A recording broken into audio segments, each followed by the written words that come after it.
fans getting pictures with the celebrities. With the? Celebrities. Okay. I'm talking about Gretchen Ho. I don't really care about Robbie Domingo. He's a good friend of mine. That's why I can tease him. Robbie Domingo here. A beautiful couple. Ganun ba? Couple as in magkasama na. Kasi girl I and asked boy. him eh. Girl and boy. Ay, talagang nag-ask ka. Oo, hindi. Lagi kami nakikita. Buba. Sawa na kami sa isa't isa. Sabi ko, ba't tinanong ko? Ba't ka nandito? Sabi niya, I'm supporting my school. Oo nga naman. Good Oo nga answer, naman. good answer. Oo, di ba? So that's the, Good and on safe the record, answer. On the record answer. 8-7 is our score here. Lastimosa opens up to Tunay. Delayed by the block. Uy, sent back. Regalo. And that's it. Whoa. What? I didn't know she was capable of a little jiggy over there. Look at her go. Oh, we have to see that. Oh, we didn't see it. Ay, sayang. Medyo, Ayan, yun. ba? Parang pep squad ang dating. Well, the coaches of volleyball always ask for tinatawag ng swagger or angas. You like that. Even in any sport. Yep.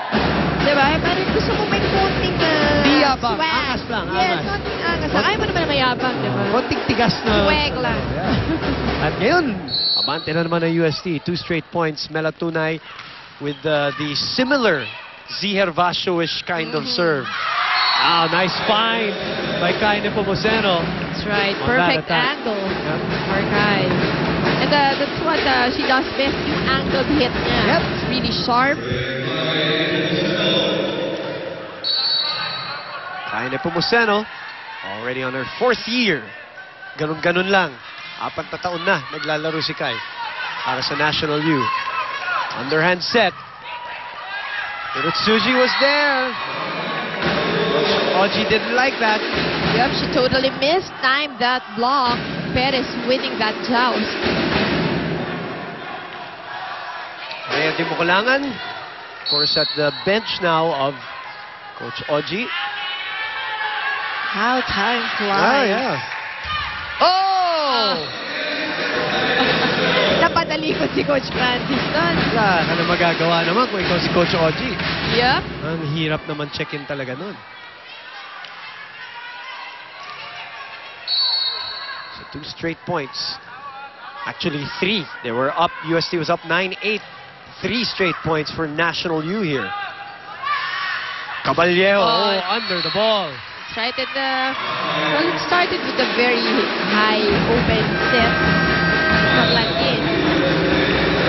And UST behind a set and 3 points here in the second set. Sabi ko sa inyo, walang problema kung mablock ka. Kakaiwas mo lang kakaiwas. Wala nang threat, wala pang porsyento. Instant puntos ang kalaban. Girls, yung mga nasa likod naman, si high set, bigyan ng kumpiyansa si Ate Judy nyo. Paluin mo malakas, cover kami. Ayaw nyo tulungan yung kasama nyo eh. Para sa mga baguhan sa laro ng volleyball, Mosey, pag sinasabi ni Coach Oji, bigyan nyo ng kumpiyansa si Judy, mag-cover naman kayo. Yes. Anong ibig sabihin niya para sa kanila? Kasi, di ba, sabi niya nga, high set. So, yun yung diniscuss natin kanina na itong sila din kasi gave her out open set na napakataas.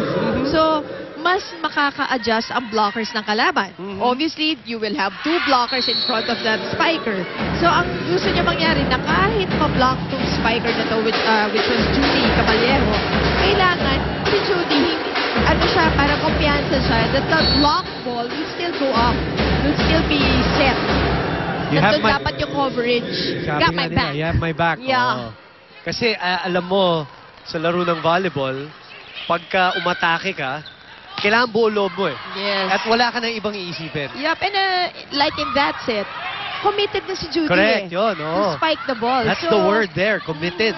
So, obviously, whether ma-block yan or hindi naman 100% Yes. of the spikes will go in. So, yung chances Porsyento. na ma-block yan, dapat may coverage pa rin talaga. Para hindi mag-worry si Judy na kahit paluin niya itong malakas. Yeah, she won't I know hold my back. teammates will be there. She won't hold back. Mhm. And we'd love to welcome, by the way, we like to welcome yung mga first-timers na nanonood sa atin, Mosey, for the first time, whether it's this coverage or yung nagsimula nung weekend. Kasi may mga nakita ako through Twitter na parang sarap pa naman ng volleyball. May mga nagpunta Talaga? dito. May mga nagpunta dito for the first time in weekend. And they enjoyed their experience. It's really, truly a spectator sport. It has been, but for those who are new to it, you're just getting the taste of it pa lang. And it's swak for mga Pinoy sports fanatics. Why? Because it's fast. It's maraming pretty girls, di ba? May mga personalities inside, and masarap siya talaga panoodin. And the fans are so into Oh, it. yes. Humabol na. Gumapang dito ang UST pabalik. At tabla na po tayo. 13-all with Lauren Lantin on deck. It's a full front line now for UST, but NU having two spikers. Back set. Easy pickings for Lantin. Back row. Santiago's there easily. Up. Oh, that's going to be a violation. Double contact. Ivy Perez. You know, I asked the technical committee Yes. kanina about the challenge call Yes. because I said, I really like that. Maganda yan na may challenge call. But Get yun, it right. Sabi ko, ano naman ang nagiging problema nila? They said, it's actually just yung kailangan quick because yung momentum ayaw nilang ma-disrupt. Yes. One of the reasons why volleyball has evolved throughout the years in terms of taking out yung mga side out nung panahon, no, dati, was to speed up the game for the That's right. spectators' purposes. So yung challenge, in a way, sometimes slows it down kung masyadong mahaba yung pag-review nila. But remember, there's only 1 per set. Hindi mo pwedeng dalhin yan into the next set. Tinanong ko nga sabi ko, can you call a challenge, for example, like sa basketball, di ba? Let's say 3 minutes ago, Yeah. or let's say 2 calls ago. Hindi daw pwede dito. Kailangan- Right on the spot. Yes.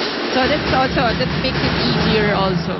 Because, and the reason why it matters in volleyball, because yung puntusan sa volleyball mas mabilis. Mabilis. 1 point, 1 point, 1 point. So kailangan, kung magcha-challenge ka, yun na yun, hindi mo pwedeng balikan yung tatlo dahil it affects how you approach the game point by point. Di ba? That's right. Kasi rally point system. Tight second set here, Mosey. 15 all. Ang mga National U, 1 set to love. Caballero, the player of the game last game and the captain of UST. Dindin is back at the front line. That's too wide. Wanted to go off speed. No go. The USD gets into the technical timeout with a slim 1-point lead. Kit Kat break. Get ready for what's next. Have a break. Kit Kat.